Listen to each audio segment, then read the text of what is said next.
Willkommen zum Podcast Stammtisch Hinnerpals. Die Woche war ich einkaufen. Ich bin ja blühender Aldi-Anhänger, darf man jetzt ja eigentlich gar nicht sagen. Aber egal, auf jeden Fall gehe ich sehr gerne im Aldi einkaufen und ich versuche auch im Moment immer so Tage zu nutzen, wo halt entsprechend nicht so viel los ist. Ja. Und dann war ich einkaufen und bin reingegangen, war Gott sei Dank nicht viel los und ja, bin halt dann wie immer das Nötigste, bin durch.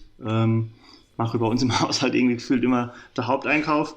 Und da war ich so unterwegs zur Kasse und dann ist mal so eine Frau über den Weg gelaufen und die hat keine Maske an. Und das ist irgendwie total irritierend, wie ich finde. Also, man ist es gar nicht mehr gewohnt. So. Also, ich weiß jetzt nicht, vielleicht hat sie irgendwie Attest gehabt oder hat irgendein anderes Problem, was weiß der Geier. Aber ich war so irritiert und sie hat gemerkt, dass ich irritiert war. Und sie dann auch. Also, wir haben uns beide verhalten wie so scheue Rehe. Es war so, wer macht denn gerade was falsch? Also bin ich jetzt das Arschloch, der irgendwie jemand stigmatisiert oder macht sie einfach was falsch, weil sie egoistisch ist? Das weiß man ja irgendwie nicht so im Moment manchmal. Wobei die Anzahl von den Leuten, die das gemacht hat, so Gott sei Dank abgenommen. Ich weiß nicht, wie da eure Erfahrungen sind. Ja, ich habe das auch mal miterlebt, dass im Kaufland einer so durch die Regale gegangen ist, der halt keine Maske aufhat und da war halt generell die Zeit ein bisschen angespannter und dann ist der halt, die Leute hat all schon so geguckt und da war, wie du sagst, keiner hat jetzt so gewusst, soll ich jetzt was sagen, ne? Und der hat halt auch so vom Auftritt her schon so gewirkt, so, boah, der nervt jetzt. Und dann war da so eine jüngere Frau, die hat ihn dann angesprochen und hat halt irgendwie gesagt, er soll doch bitte eine Maske anziehen, ne? Und ja, die halt direkt dann angeplögt und ist halt weitergelaufen und durch den Markt. Und es war halt echt irgendwie so richtig unangenehm, ja, und man hat halt dann auch echt keinen Bock, sich da irgendwie auf irgendeinen Streit eigentlich inzulassen, weil... Kann ja eigentlich nur noch hinten losgehen. Ja, genau, eigentlich sollte es ja jeder so entscheiden können, wie er das macht, ja, aber geht halt nicht. Nee, es geht echt nicht. Also ich hab mal zu M gesagt, sie haben gar keine Maske an, sie sind jetzt irgendwie schon halb durch der Aldi durchgelaufen, ne? Und wollen sie nicht mehr Maske anziehen? Er hat seine Maske vergessen, ob er meine Hand kann. Und da hab ich dann entweder raste ich jetzt komplett aus oder ich sage mir einfach, es ist nicht witzig. Und dann habe ich mir einfach das mitgeteilt, es ist nicht witzig. Und so unfassbar dumme Aussage. Und dann hat er sich dann auch noch so scheinheilig entschuldigt. Ist aber dann doch rausgegangen und hat sie sich geholt. Also, keine Ahnung. Ja, hat er das mit deiner Maske ernst gemeint oder wollte er dich nur veräppeln? Ich weiß es nicht, Hannes, ich weiß es nicht. War echt ein komischer Kauz irgendwie. Also, so, keine Ahnung, so Genie und Wahnsinn oder so. Ja, da war noch so eine andere junge Frau neben dran stand, die war auch mega irritiert und man wusste gar nicht, was man dazu sagen soll. Aber das war wann war das? Vor 2 Monaten oder so. Da ist mir auch aufgefallen, wo ich die angeguckt habe, was die Leute mittlerweile, also die jüngere Leute, also man kommt sich dann schon alt vor, was die mittlerweile so anhaben, ne? Also so vom Kleidungsstil her, wo du da so denkst, jo, also so diese Brille, wie sie quasi meine Mutter oder so anhat, also diese Hippie-Kultur, wo ich so denke, ich weiß nicht, ob das so cool ist. Also ich meine, wir hatten ja auch so Baggy-Pants an, wo ich mich gefragt habe, ob das so sinnvoll war oder nur. Ja. Also damit brauchen wir auch keine Anstange. Die ganz weite Hose mit möglichst viele Taschen dran. Ja, die habe ich ja auch eine Zeit lang geliebt. Weiß auch nicht, was da so los war. Als ob man ein Klempner wäre oder so und das kleine Auftrag hat, ey. So mindestens noch 3 Taschen am Knie rum und dann noch eine hinne unne und noch Schlauch für den Hammer in sie hängen. Was ich einmal gut fand, war die Schuhe, wo man sich vorne noch Socken hingestoppt hat, damit sie dicker wirken. Die Skaterschuhe, ja, genau. Die Skaterschuhe, ja, stimmt. Ich bin zu meiner Konfirmation gegangen, Helmholtz war ich noch in der Kirche. Und ich habe das ja wem Geld gebracht, habe ich ja offen zugegeben und so. Und ich habe dann damals gesagt, ich will kennen so Lederschuhe haben zur Konfirmation. Ich will so eine andere Schuhe haben. Und dann habe ich irgendwann das Video wieder gesehen, wie ich dann in der Kirche da rumlaufe. Irgendwer hat es gefilmt, so sau schlecht, mega verwackelt. Und da hatte ich so Skaterschuhe an, das sah so dumm aus.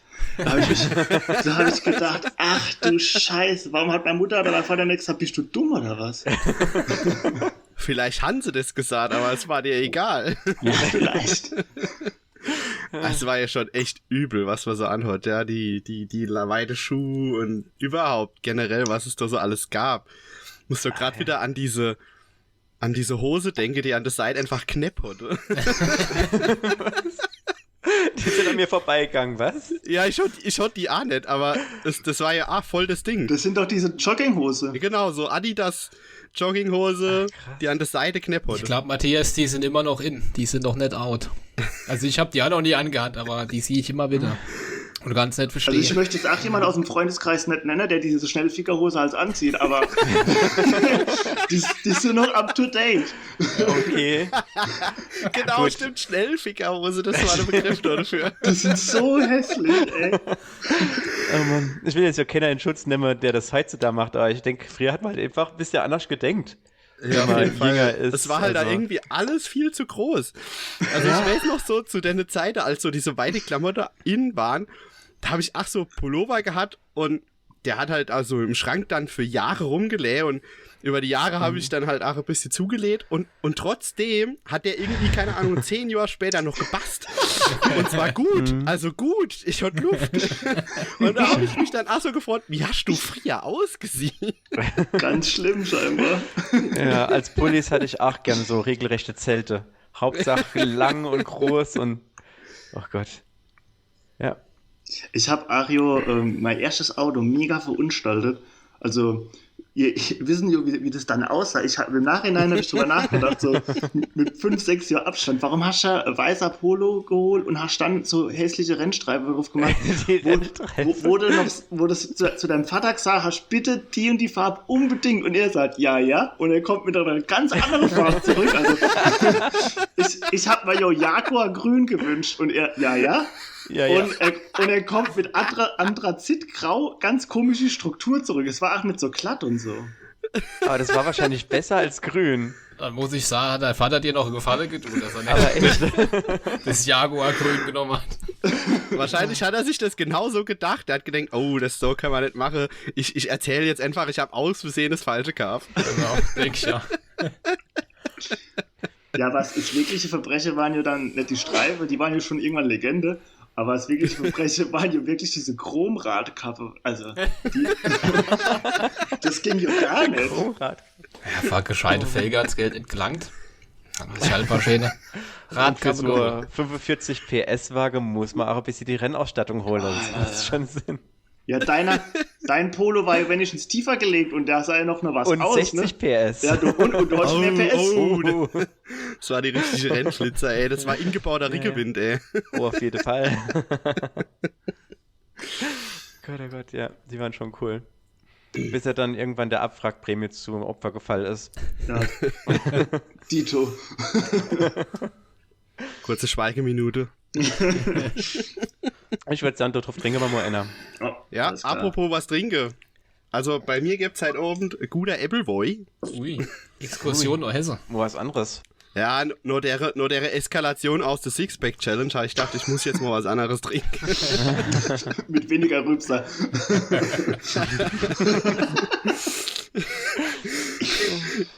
In diesem Sinne, Kampai.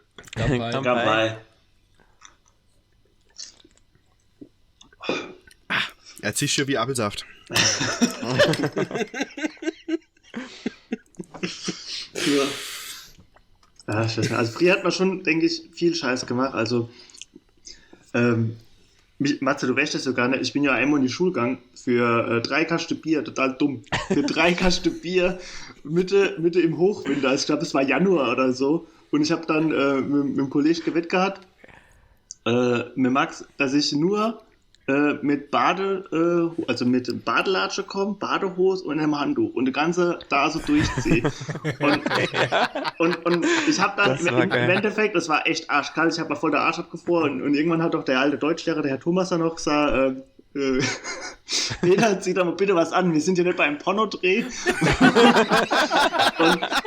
Und ich habe mir die 3 Kasten echt wacker verdient, aber im Endeffekt habe ich sie einfach dann teilweise mit derselben Leute gesoffen, die mit denen ich verwettet habe. Also es war saudumm eigentlich. Du hast immer ein bisschen weniger fürs Bier bezahlt, das ist doch auch was. Ja, oh, wow. Also, damals war halt das Gefühl war das, was zählt. Und ich meine, du hast gewonnen. Also das ist, hallo, das ist voll das Hochgefühl, ey. Das war schon allein geil. das hätte er doch müssen warm machen. Aber zu der Zeit war halt noch weniger an da dran. Das heißt, du hast schnell gefroren, ne? Auf jeden Fall. Boah, nee. Also ich bin ja froh damals, dass ich von die Endmutter war ja Lehrerin, dass die mich mitgenommen hat aus dem Ort, weil anders stellt ich mir sie noch so zufahre. Da wär ich ja froh irgendwann. Und dann noch in den Bus. So eine halbe Stunde am Bahnhof stehen, kommt doch bestimmt gut. Ja, wenn danach noch bei der Bahn die Heizung ausfällt, dann ist aber Feierabend. Was hat die Lehrerin dort davon gehalten, dass du in Badhause bei ihr im Auto mitgefahren bist? Das war dir nicht unangenehm oder so, dass es sich mit dem Schülerblick gelust in Badhause dort... Die war ja auf der Schule oben drüber, auf der Realschule. Also, und der war das dann, ja, also die hat nur gewusst, dass ich irgendwo Latteschuss habe, aber dass ich so ein großer Latteschuss habe. Aber wo ich dann das Bier erwähnt habe, hat sie gesagt, ja, das macht dir doch irgendwo Sinn. Ja, das hätte ich für 3 Kasten gemacht.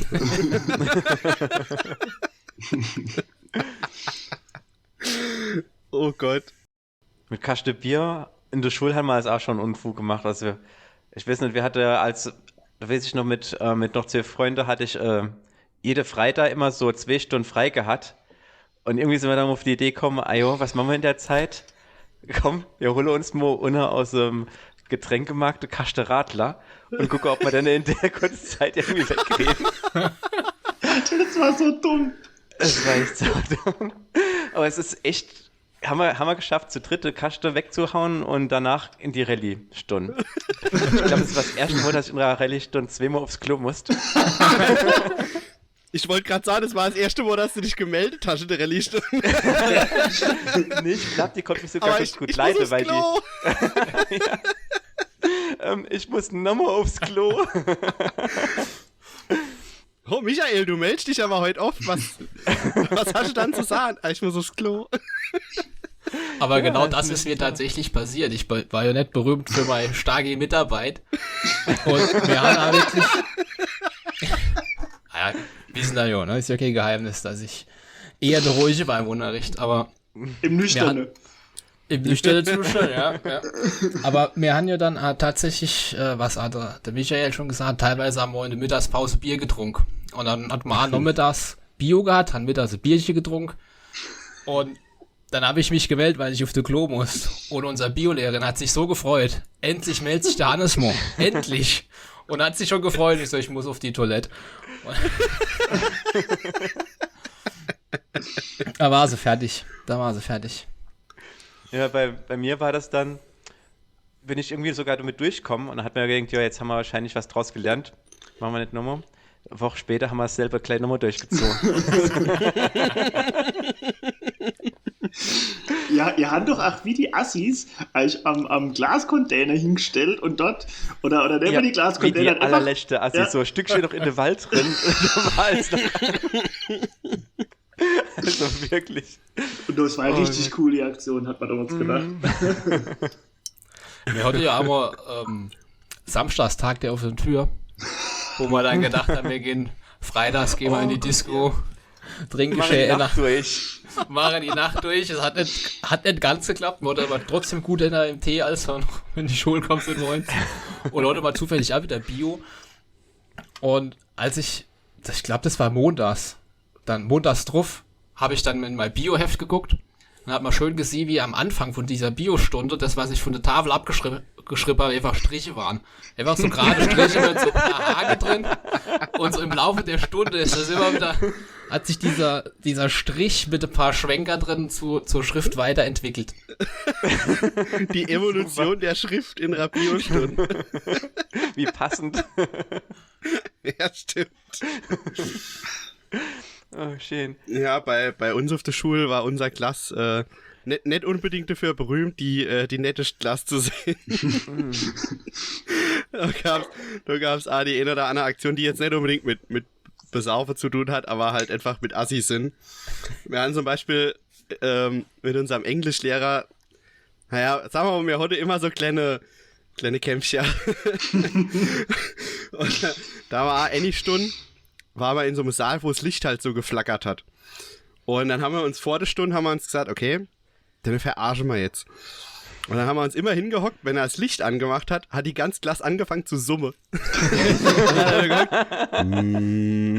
dann hat er sich halt aufgeregt und hat das Licht wieder ausgemacht. Und dann hat irgendeiner von uns, weil weiter hinten im Saal, hinter dem Poster, war noch ein Lichtschalter. Da haben wir das Licht wieder angemacht und dann halt wieder gesummt. Das ging dann eine Zeit lang so, bis er irgendwann das halt gemerkt hat und ist voll ausgeflippt. Der M-Poster. Dann haben wir unsere Taktik geändert. Dann sind wir jedes Mal, wenn er sich umgedreht hat, an die Tafel was geschrieben hat, ist jeder in dem Saal immer so ein kleines Stück vorgerückt mitsamt Tisch. So halber Zentimeter oder so.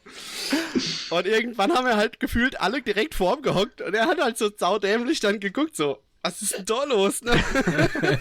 Jetzt aber alle wieder zurück. Also, wir waren nicht sonderlich freundlich. Ja, also grundsätzlich war ich eigentlich ein echt recht braver Schüler. Bloß manchmal wurde es halt im Unterricht schon ein bisschen langweilig. Da hat man angefangen, irgendwelche Rollbahnen zu bauen für die Stifte, die dann bis zum Nachbar rüber gerollt sind oder um die Kurve rum.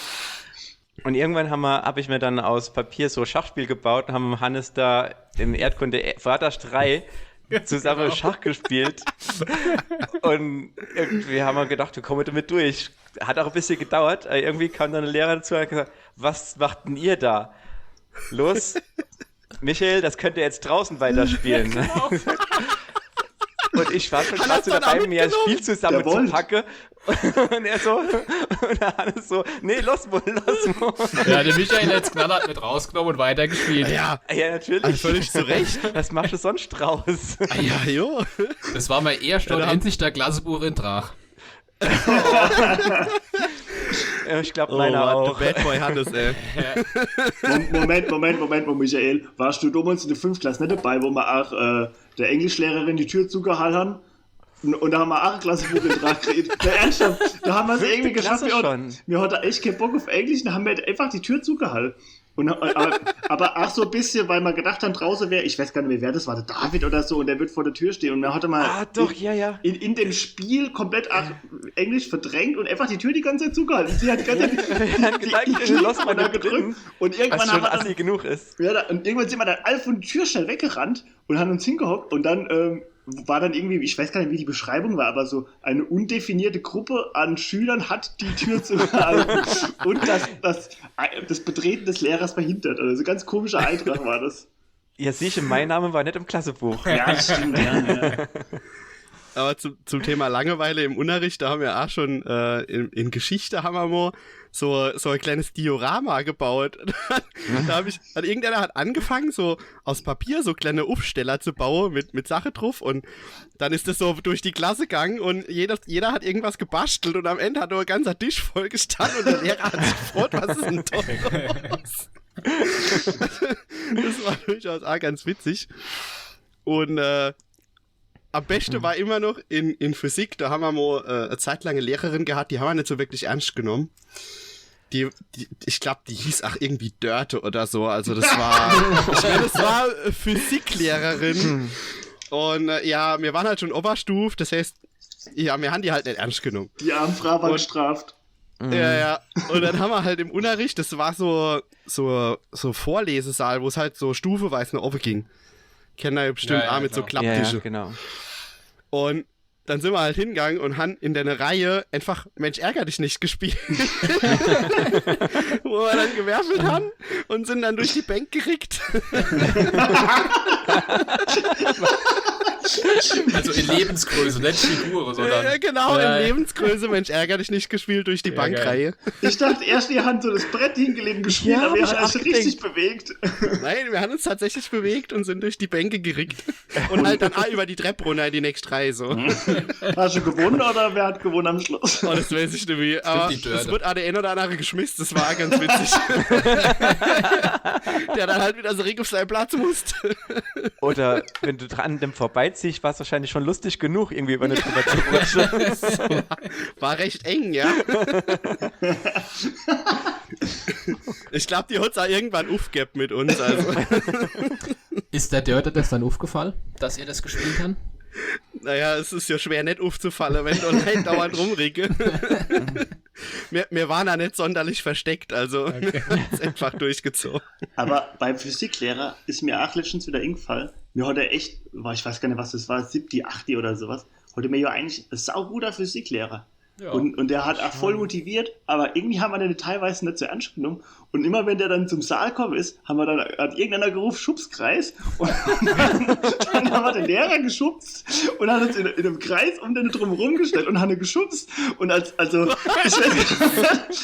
total asozial. Also, dass die nicht von der Schule geflogen sind, ist eigentlich ein Wunder. Das klingt ja so nach Berlin-Neukölln, ey. Ja, ich kann nicht. Also, der Mann hat es echt nicht verdient gehabt. Der hat sogar tatsächlich irgendwann die Schule gewechselt, aber nicht deswegen. Aber ja, genau. Der war doch sogar Vertrauenslehrer zeitweise, weil wir konnten ihn eigentlich auch gut leiden. Ja, aber ich weiß nicht, warum er dennoch so idiotisch zu ihm war. Ich verstehe es nicht. Im Nachhinein. Kinder. Total dumm. Ich würde sagen, auf deine Herr K. Au. Auf der Herr K. Auf der Herr K. Warte, ich schenke mal noch in ihn. So. Oh, bei mir riecht mal die Frucht schon raus. Ja, ich würde auch sagen, die Frucht kommt direkt noch im Brand. In dem Sinne, Kampai. Kampai.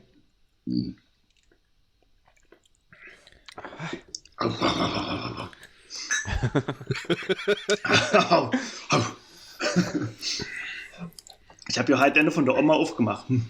Der hat echt Umdrehungen. Ja, nicht, dass du auf den Trockene gehst. Nee. Also, wir haben ja nicht nur in der Schule dumme Sache gemacht. Wir haben ja auch im Dorf nicht unbedingt nur die beste, sagen wir mal, Aktionen gemacht.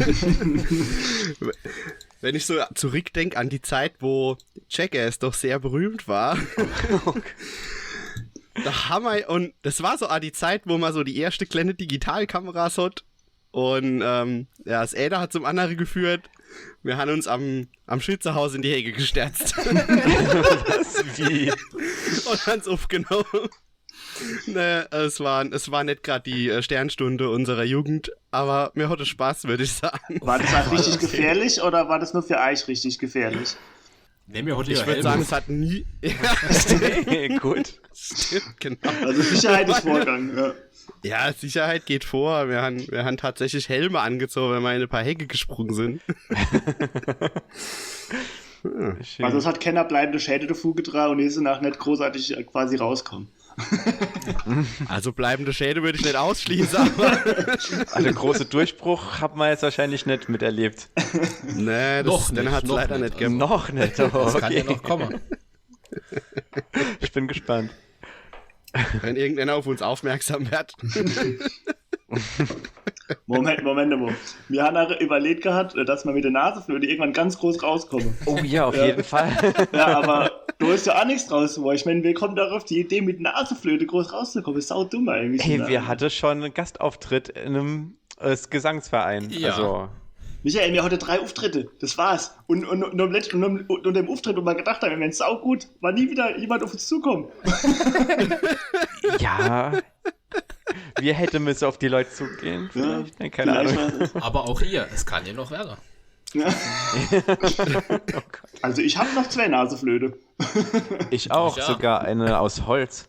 Mhm. Edles Teil. Sehr edel. Als ich das gesehen habe, musste ich zuschlagen. Also du hast das sogar Jahre später dann erst gekauft, oder wie? Ja, Weil ich hab das gar nicht mitbekommen. Ja, das war irgendwie so ein Mittelaltermarkt. Und da waren so alte Instrumente ausgestellt, alles selbst gemacht, handgefertigt, mitgeschnitzt und so. Und ich habe so gedacht, oh, was ist denn das für ein Teil? Das ist eine Nasenflöte. Nasenflöte? Okay, das muss ich haben. Wolltest du nicht noch die Maultrommel kaufen, oder war die nicht im Angebot? Das war mein Bruder hat sich eine Maultrommel gekauft. Das sind so die typischen Dinger da. Ganz kurzer Einwand, was ist eine Maultrommel? Also die Naseflöte kenne ich ja, aber die Maultrommel? Ich weiß nicht, wie man die spielt, aber ich kenne sie halt nur so. Ich glaube, du trommelst wirklich mit so kleinen Kügelchen, die an einer Schnur befestigt sind, oder? Durch Mund auf und zu kannst du dann noch so... Ich glaube, das sind so kleine Metallstifte, die schwingen können, oder? Ach so, okay. Ich bin jetzt auch nicht so sicher. Vielleicht sollte man das mal nachlesen. Du mal irgendwann googeln. Du willst schon damit sagen, der Andi, also ich gehe davon aus, es war der Andi, er ist ja der verrücktere der beiden Brüder, hat die Maultrommel auch nicht so intensiv genutzt wie du die Naseflöte? Also die hat sich nicht so Nicht so durchgesetzt. sehr. quasi. Ich glaube, es kam zu keiner Vorführung, würde ich mal behaupten. Also ich weiß noch, wie ich Anfang der 2000er gedacht habe, das war so der Übergang von The Discmans, wo dann jeder hat mit Antischock, wichtig ist Antischock, ne? Anders da kannst du die Busse nicht hören oder konntest du nicht hören. Und dann habe ich gedacht, ich will was Besseres haben wie meine Schwester, weil die hatte Discman mit Antischock. Und es gab noch kein MP3-Player. Und zu der Zeit war eigentlich schon länger auf dem Markt, aber für mich komplett neu. Der Minidisc-Player, ich weiß gar nicht, ob ich das noch kenne. Das war so. Ja, das waren die ganz komische Dinger da, Ja, ne? das war ein brutales Auslaufmodell, ich habe es letztens irgendwann mal wieder gegoogelt, brutales Auslaufmodell zu dem Zeitpunkt schon, wo ich es gekauft habe.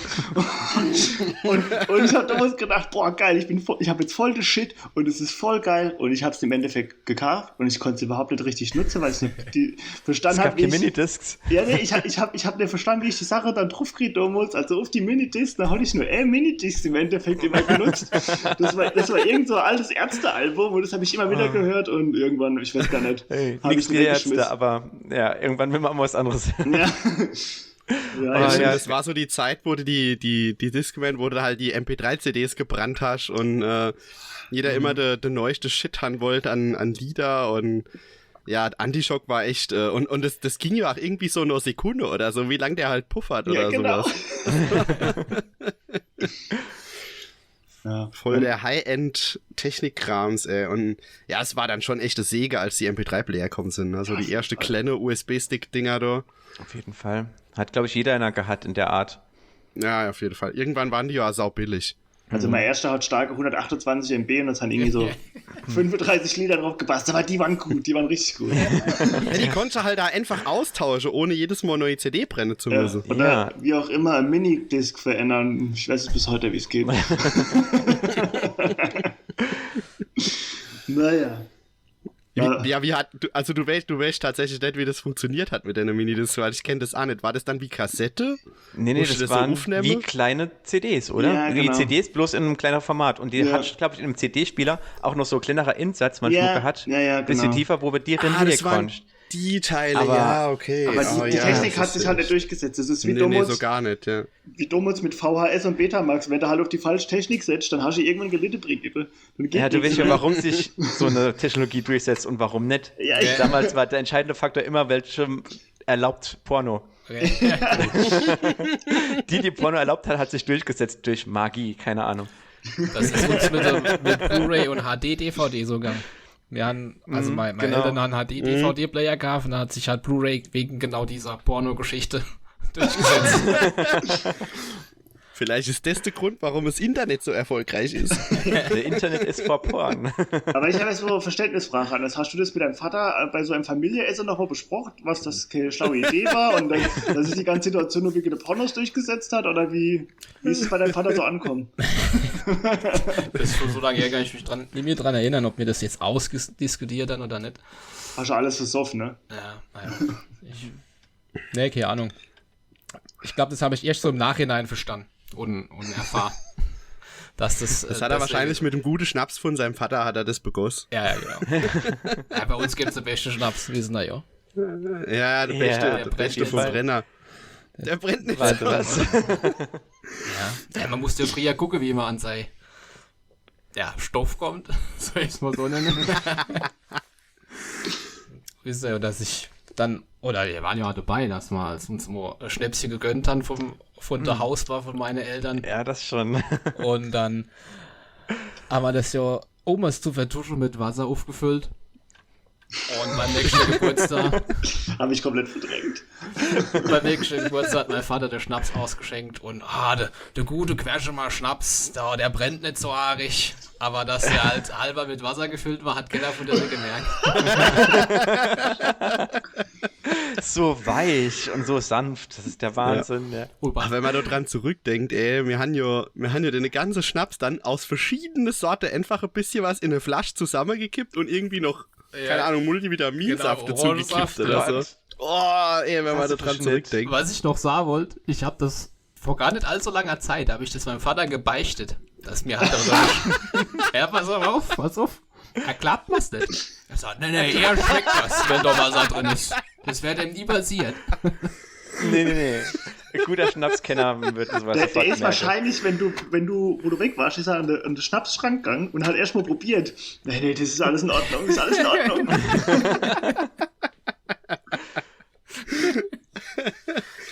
Oh, wir haben ja echt so einiges zusammen getrunken, wo der halt einfach die Gänsehaut auf die Arme treibt, ey. Oh Gott, ja. Wenn ich allein schon an Rotwein-Cola denke, ey. Ja, das ist mir auch gerade als erstes ingefallen. Ohne Scheiß, ne? Das ist direkt das Erste. So, nee, Gott. also kann ich mir nicht mehr vorstellen. Rotwein-Cola ist ja auch dafür verantwortlich. Also ich war das gar nicht persönlich, sondern das war Rotwein-Cola. Das hat dem Hannes sein Laptop zerstört. Das war nicht ich, das war Rotwein-Cola. Es war halt nur so, dass die Rotwein-Cola keine Versicherung hatten, deswegen haben wir es auf dich schlafen gelassen.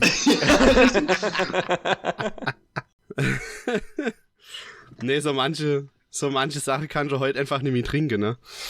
Nee. Wobei andere Sache wiederum immer noch gut sind. Also zum Beispiel hier Malibu-Mischung mit Multivitaminsaft, immer noch gut. Ja doch, kann ich trinken, finde ich gut. Kannst doch, immer noch. Also Ella kann ich trinken, aber nehme die Masse wie früher. Ja gut, wir haben es jo, das war ja literweise. Ja, aber ich kann echt manche Getränke kennen wie, also zum Beispiel Tequila. Nee. Schwierig. Jägermeister finde ich am schlimmsten im Moment, glaube ich. Jägermeister ist alles schlecht. Ja, da hab ich nie so der Abriss gehabt. Aber Tequila, da war mal mit irgendeiner Klasse A auf dem, ich weiß nicht, ob es ein Abschluss war oder einfach zwischendrin, war mal Zelte. Bei irgendeiner aus der Klasse, wo du so Wies hat oder so, und da haben wir dann gezählt. Und da bin ich rum und hatte eine Flasche Wodka mitgenommen und eine Flasche Tequila. Und ich bin dann halbe oben mit der Flasche Tequila in der Hand über den Zeltplatz gestolpert, bis die dann halt irgendwann so fast leer war. Und es wurde halt auch gegrillt und es gab diverse Salate. Oh Gott. Und der Rest brauche ich, glaube ich, gar nicht so weit auszuführen. Auf jeden Fall, seitdem mag ich einfach kein Tequila mehr. Wenn man dann in 2 Richtungen trinkt, macht es einfach keinen Spaß mehr. Ich weiß auch noch, wie ich einmal morgens am Geburtstag wach geworden bin und mir hat das so massiv übertrieben, dass ich die Zitronen so links und rechts in den Mundring gefräst habe. Also das war so unangenehm. Ich hatte richtig Schmerzen am Mund gehabt, weil man es total übertrieben hatte. Aber das Salz dazu macht es wahrscheinlich auch nicht gerade besser. Es schmeckt da einfach wie Putzwasser. Ich kann das auch nicht so besonders gut leiden. Ich habe nur Ekelgehe, wie heißt das noch? Das Kokoszeug mit Batida Kirsch, genau. Da haben wir beim Lokale. Das geht tatsächlich noch. Ja, aber wir haben. Oh ja, ich glaube, ich erinnere mich dort dran. Ich erinnere mich genau an diese Geschichte. Beim lokale Getränkemarkt, Kaste Bierkauf, hallo, alle noch Batida. Batida, eine Kokoflasche hieß es. Könnt ihr noch ran. Könnt ihr trinken, ja. Ja, genau. Mir ins Gefrät, geil, machen wir Batida Koko, de Kirsch. Und hat das gemischt. Und auf einmal hat er gesagt, was sind da so für Brocken drin in der Batida? Es hat halt ein bisschen geflockt, ne? Es hat ein bisschen aarig geflockt, aber das waren so richtige Schimmeldinger da drin, weil der halt irgendwann mal die Batida-Flasche ausgegraben hat und hat gesagt, komm, die gebe ich dir immer noch mit.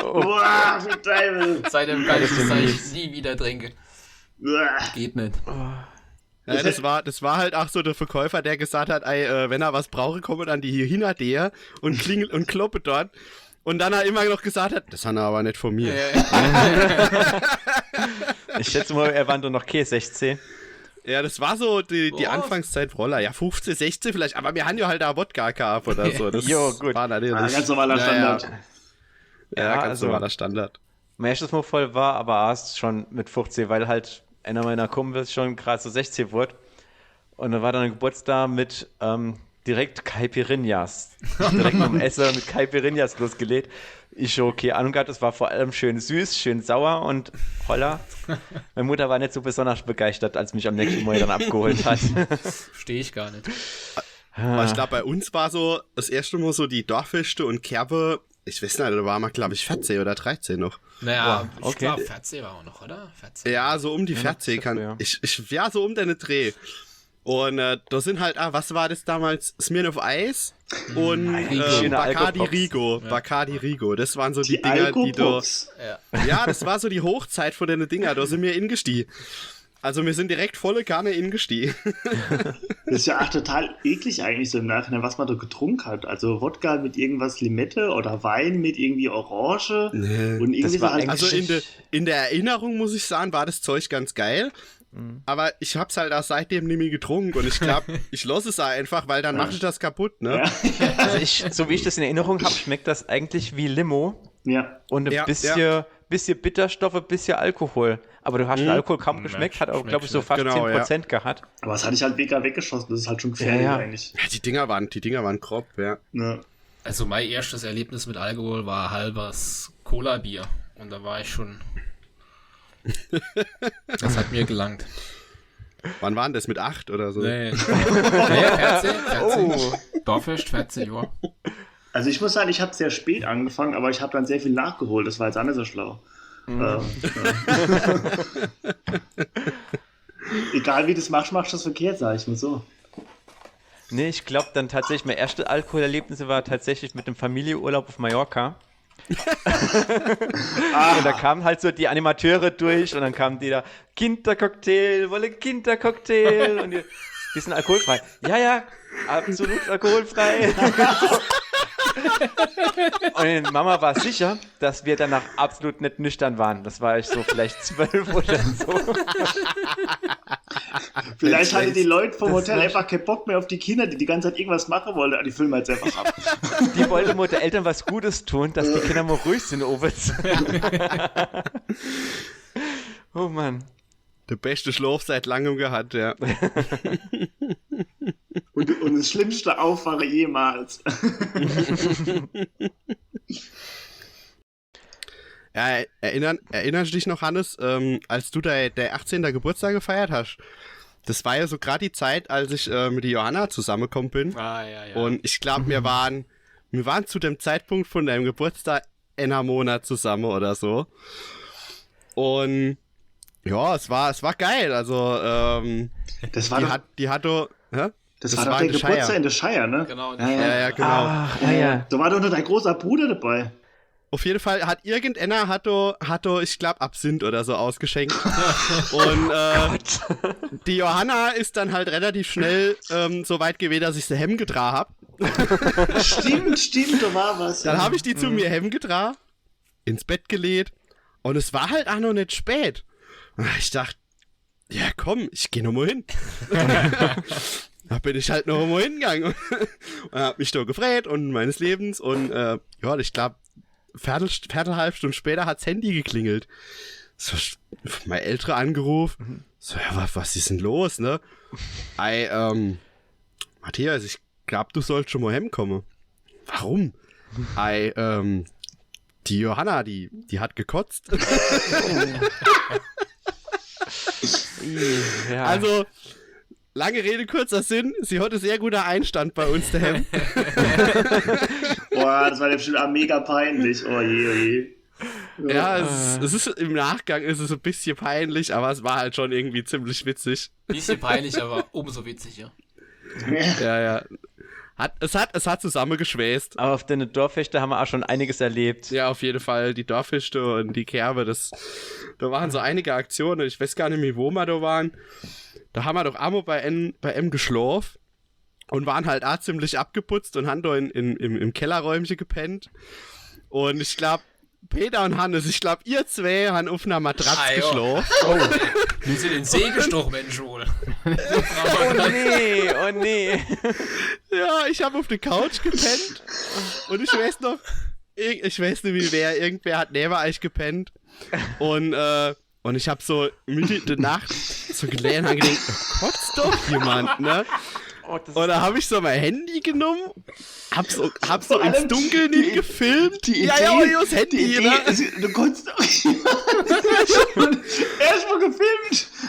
Und hab dann so zu M gerufen und hab so gesagt, ey, Samo, kotzt du? Und der einfach nur im Affekt, ja. Aber der war's gar nicht. Das war ja der neben euch gelegt hat. Und dann ist doch Eier Matratz, hat doch so komische Geräusche dann gemacht. Wir sind durch den Raum geschwommen auf dem Ding. Das war echt eklig. Wir wollten nicht aufstehen, wir wollten einfach weiter schlafen. Ja. Nee, los. Ja, völlig zu Recht, ey. Das war echt Völlig zu eklig. Recht. Aber im Zusammenhang mit dem Dorffest haben wir ja noch was Dummes gemacht. Das war wirklich, also, ach Gott, da hätte ich mich gerne War das mit der Shoppe, oder? Nee, nicht mit der Shoppe, das war ja. Ich erinnere mich an die Verkehrsschilder. Peter, komm mal noch dazu. Nee, nicht für das nicht. Ich meine, was war nicht, oh Gott. Peter, weißt du noch, dass an dem Tag, oder bevor wir dorthin gefahren sind zu dem Dorffest, dass dort Sperrmüll war? Mensch. Und dass da irgendwo ein alter Fernseher gestanden hat. Und der Peter hat gemeint, den nehmen wir mal mit und schmeißen wir irgendwo von der Brick runter. Das war ohne Witze. Doch haben wir gedacht. Also ich habe gedacht vor allem, dass der Fernseher, ich hatte, der hat so Diagonale für 1,20, der war riesig und der hat gerade so in den Polo-Ring gepasst. Also ich weiß nicht, ob man umgeklappt hatte oder so. Nee, wir sind mit meinem Golf gefahren. Ich bin gefahren. Oder bist du gefahren? Auf jeden Fall, es war kein großer Kofferraum. Und da haben wir ihn geladen. Und dann habe ich gesagt, wenn man eine von der Brick runterschmeißt, ist immer cool, die Explosion. Das hatte ich nur auf YouTube gesehen.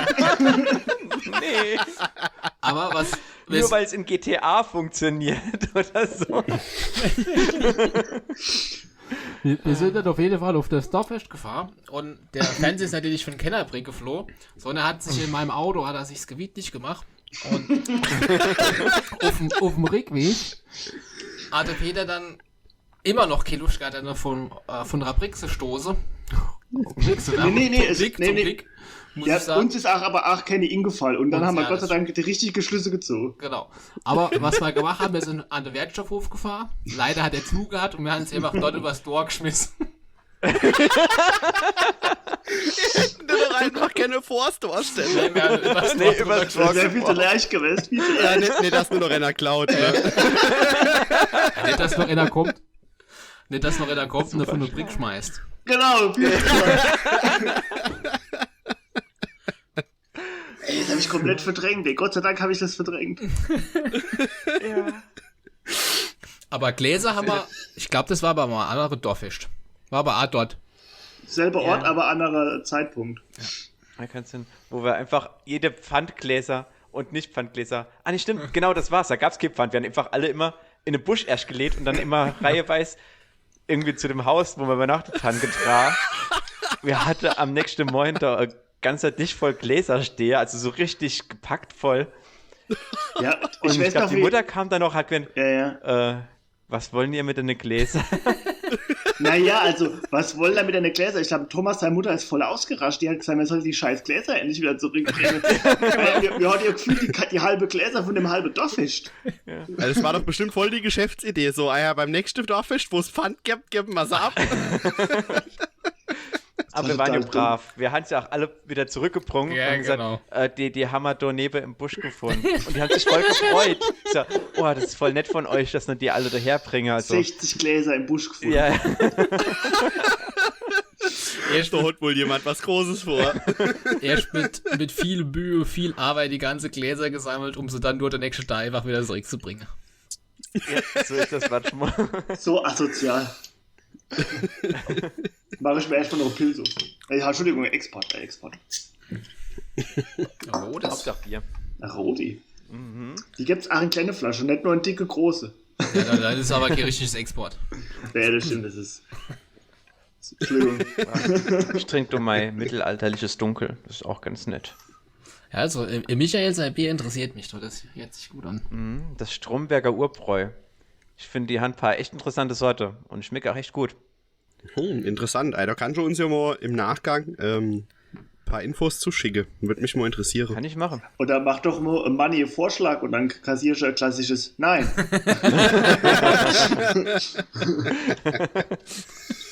Ja, darauf. Kampai.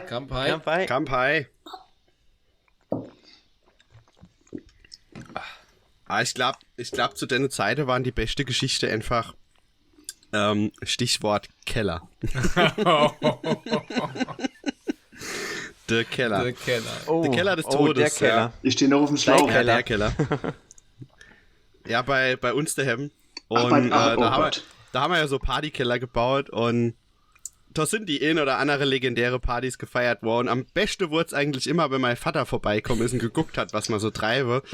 Und dann jedem, der es noch nicht gewusst hat, sei Schnaps verkauft.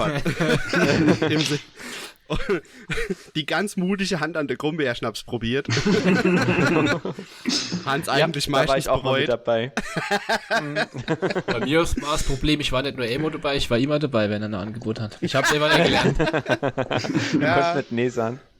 Aber es war auch immer brutal typisch bei deinem Vater im Keller, weil ihr hattet eine Ofen in dem Nachbarkeller und da war es stimmt. unfassbar heiß. Die hat's einfach die Bär weggezogen, wenn du dann in ein anderes Klima, in Anführungsstriche, gekommen bist und hast halt von deiner Schnaps sau viel gesoffen schon. Ja, und bist dann raus in die Kälte gegangen im Winter oder so. Ja, so irgendwo, musst du nur aufs Klo gehen und da war halt dann eine andere Klimazone. Der Ofen war halt da echt so krass. Also in dem Raum haben wir es als schon geschafft. Ich glaube, unter der Deck hatte Thermometer gehonkt, so 55 Grad. War so Maximum. Und direkt so, ich weiß nicht, so halber Meter hinterm Ofen war halt auch der Lichtschalter, so klassischer Kunststoff-Keller-Lichtschalter. Der hat Blose geworfen. Ich wollte gerade sagen, du hättest ja keine Ahnung, guter Aufguss machen, sowas mit Kräuter. Ja, ach Gott, wenn du da Aufguss gemacht hast, ey. Haben wir nicht mal tiefgefrorene Baguettes da drauf gebacken? Ja, wir haben es versucht. Das war bei einer LAN-Party. Ja, genau. Da haben wir LAN-Party gemacht und haben dann da unten gehockt und haben so Tiefkühl-Bistro-Baguettes ausgepackt und haben die Aufstände oben gelegt. Ja, die waren dann ohne schwarz und oben noch gefroren. Ja, musst du einfach umdrehen, damit so beide Seiten schwarz sind. Aber wir haben sie trotzdem gegessen. Und der Belag halt dann am Ofen klebt. Ja, da hatte doch nichts anderes, muss gegessen werden. Ajo. Wir hatten doch nichts. Aber mit dem Grumbeerschnaps nochmal, da ist mir ja auch was passiert bei euch. Ich wollte unbedingt, also ich glaube, der Matthias kennt die Geschichte, aber ich weiß nicht, ob ihr sie kennt. Ich wollte diesen Geschmack von dem Grumbeerschnaps rauskriegen. War bei Moosbarers auf dem Klo. Und dachte ich, das ist Zahnpasta, gut, nimmst du ein Stück Zahnpasta. Machst das auf den Finger, duschst den Mund ausspülen, dann geht dieser Grumbeerschnaps weg. Der Geschmack vom Grumbeerschnaps weg, aber als ich das dann gemacht habe, dachte ich, die Zahnpasta, das ist aber auch nix, die schäumt nicht und geht nicht. Das ist ganz komisch. Und dann gucke ich auf die Tube, da war es einfach Handcreme. Handcreme auf die Zähne. Und das hat die Sache nicht besser gemacht. Ich wollte gerade sagen, der wäre eher schlecht, war. Ach du Schande. Das war nicht besser. Das war doch die Party, wo ich dich dann am nächsten Tag heimgefahren hab. Nee, doch, das war die Party, wo du in der Badwanne geschlafen hast. Ich hab hast du dich doch in die Badwanne gelehnt und bist dort hingeschlafen. Und am nächsten Tag hab ich dich auch heimgefahren. Und das war die Hemmfahrt, wo du mal die End-Autoseiten eingestrichen hast. Das war aber noch nachts. Ja, genau, richtig. Aber du hast mich schon nachts heimgefahren, ja. Aber ich hab, genau. Ja, stimmt, da hast du aber dann hinten links die Autoseiten gestrichen. Ich wurde aber mal Zeit, die war ja nicht mehr schön. Da war immer drüber. Und das ist alles umsonst. Wirklich sehr Grumbeerschnaps. Ja, das stimmt. Ja, der Keller hat schon sein Leben gefordert. Oh ja. Ja, schade, dass es die Keller nicht mehr gibt, aber ich meine, wir finden ja andere Locations, wo wir uns immer mal wieder treffen können, sei es jetzt bei mir im Garten oder in irgendeiner Wirtschaft bei Manfred oder sonst wo. Da findet sich ja schon irgendwas, hätte ich mal gesagt. Auf jeden Fall. Freue ich mich drauf. Aber zum Abschluss würde ich eigentlich gerne noch was freuen. Und zwar habe ich von einem neuen Spiel gehört, das nennt sich Gartic Phone. Und im Grund geht es darum, dass man im Internet, im Browser stille Post spielt. Und zwar über kurze Beschreibung. Und ein anderer Spieler muss anhand von der Beschreibung ein Bild malen. Oh Gott. Und ich glaube, das würde ich ganz gerne mal mit euch spielen wollen. Das hört sich total verrückt an. Lass mal gucken. Wir spielen es mal. Ja, bin ich alle für. Ja, dann lass uns das doch gerade mal ausprobieren. Okay, machen wir. Das war die heutige Folge Stammtisch Hinterpals. Wie immer unter dem Motto Einer ist Kenner. Wenn ihr Lust habt, uns beim Male zuzugucken, gucken doch gerne auf unserem YouTube-Kanal vorbei. Also, bis zum nächsten Mal.